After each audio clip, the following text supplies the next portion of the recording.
શ્રાવણ માસ, અધિક માસ એ પવિત્ર માસ છે. આ માસમાં ઉપાસના થવી જ જોઈએ ભગવાન વિષ્ણુની, મહાદેવજીની. પણ એ ઉપાસના એ મહિના પૂરતી સીમિત નથી.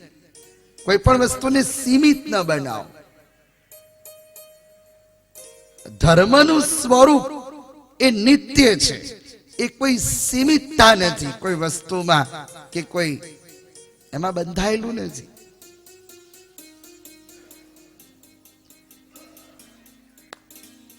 એટલે આપણે ત્યાં કેવું છે, સીમિત ઉપાસના થઈ ગઈ છે. ઉપાસનાને સીમિત ન બનાવી.